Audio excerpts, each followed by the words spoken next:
might be wondering what the heck this thing is in my hand. Well, it's not a bomb, at least not intentionally. If you've ever seen Star Trek or Hitchhiker's Guide to the Galaxy or any number of other sci-fi things, you've probably noticed a device in there that supposedly is like a synthesizer that can replicate anything, food, medicine, whatever, and thought, that would be pretty dope to have. Well, this just in, scientists did actually make something like that in the far-off time of 1952. So two scientists named Miller and Urey decided it would be a good idea to put a bunch of gases inside of a chamber and then have a high-voltage DC source running into it.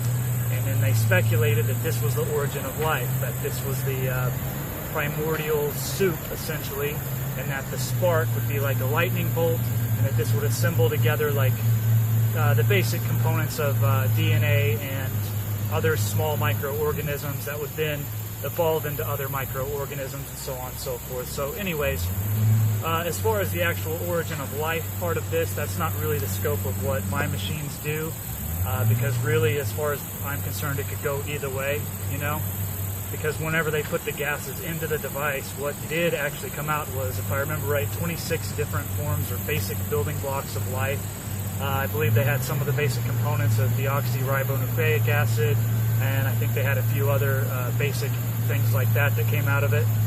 But really, whether you believe in evolution or creation or whatever is irrelevant to it, because either way it could work.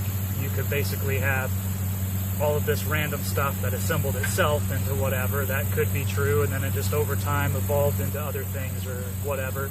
But it could also be true that Miller and Urey discovered the process by which God makes everything. So really the scope of these videos isn't to try and ascertain the origin of life. In fact, I think that Miller and Urey both wasted a lot of time pursuing that, because they made this awesome machine that did actually work, but then they used it for basically nothing. It's been sitting around doing nothing for, over 50 years. So instead of rattling on and on about how Miller and Urey's device worked, which I just did for like 9 minutes and then deleted it, but anyways, I'm going to go ahead and explain the differences between their machine and my machine. So basically, the main thing that they did is they used a high voltage DC source, and I speculate that that was likely in the 50s a full or half bridge rectified circuit that was originally an AC waveform that they clipped and forced into being a pseudo DC waveform. This is just speculation. I don't know. I guess because the only other way I can think of back in those times with those components, if they could have done it, is with a Van de Graaff generator, and I seriously doubt they went that route with it. But it maybe, I don't know. Anyways, the point of it, though, is that I speculate that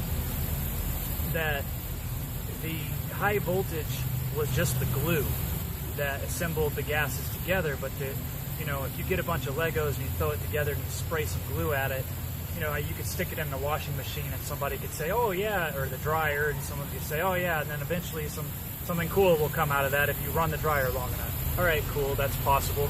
But another possibility is, what if instead you already knew the shapes that you wanted to make, and then you just glued them together into the shapes that you wanted to make?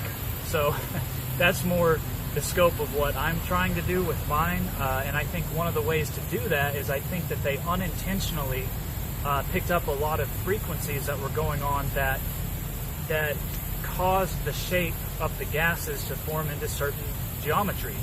I think because, for one, they used a clipped DC waveform most likely, or clipped AC waveform. I think they still got some wave inside of the actual chamber.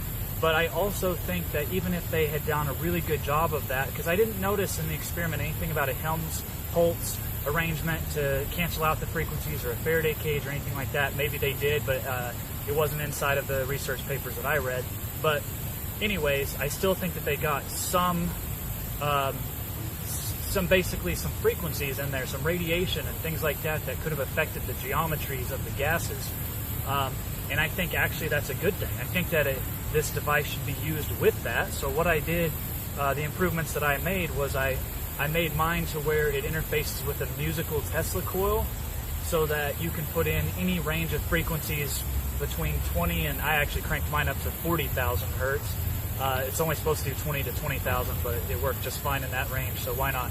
But anyways, any sine, cosine, sine, triangle, square, sawtooth, it doesn't matter. Any waveform, as stated in the Fourier theorem, any type of waveform can be made with just putting together different sine functions. Okay, so essentially, what I believe that they should have done to make it easier to assemble things together is use an AC waveform, but control what waveforms come out of it. And then by the process of harmonic perturbance or perturbation or whatever, you end up with different geometries, and then your high voltage is the glue that sticks it together. But it's also, I believe, one of the sources of radiation or electromagnetic interference that causes the shape to begin with. And the machines that I built to originally demonstrate that, I'll go ahead and show real quick. This device right here. So essentially what it is it's going to take 2 audio channels in, because this is mostly designed for Lissajous. So X and Y deviation, if you have two different sine functions on it, then that's what works best. But actually, since it's bound on the same plane, don't worry about that. It has 2 channels that go in. This is the power supply, or the switch to the power supply, and then that's just the power supply though for the laser.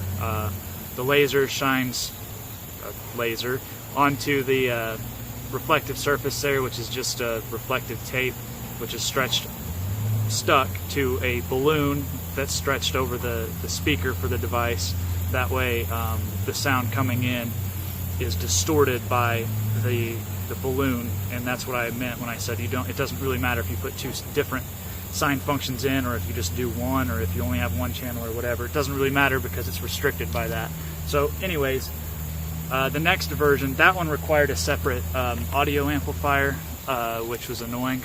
So this one, it has an onboard audio amplifier inside of there that has that power supply. This power supply, USB, is just to power the laser. So anyways, same basic setup here.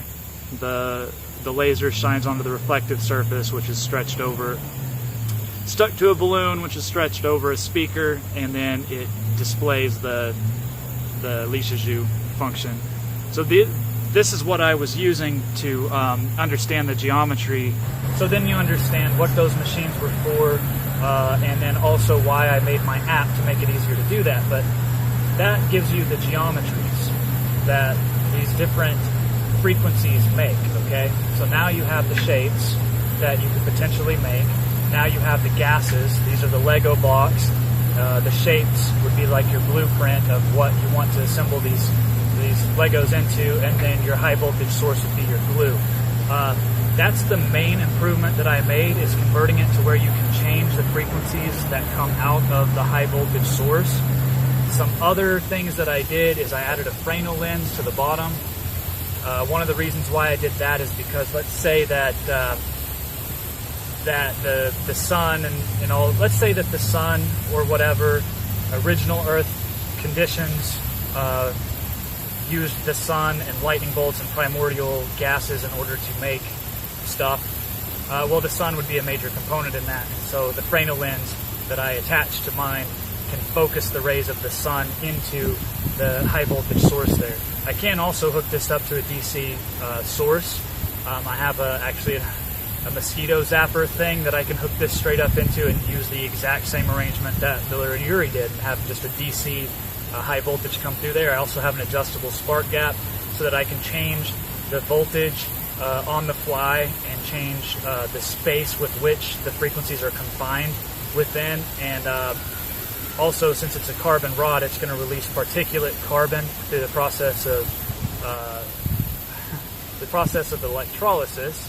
But I can also easily take that carbon rod out and then use something, use a solid like titanium or something, not titanium, tungsten electrode to get rid of the particulate problem, and instead use like a carbon dioxide gas for my carbon source.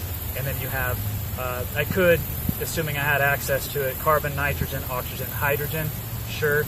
In practice, that's not really what I do. In practice, what I do is I unscrew this, and you can actually, if you wanted to build this yourself, just blow up a balloon with the air from your lungs.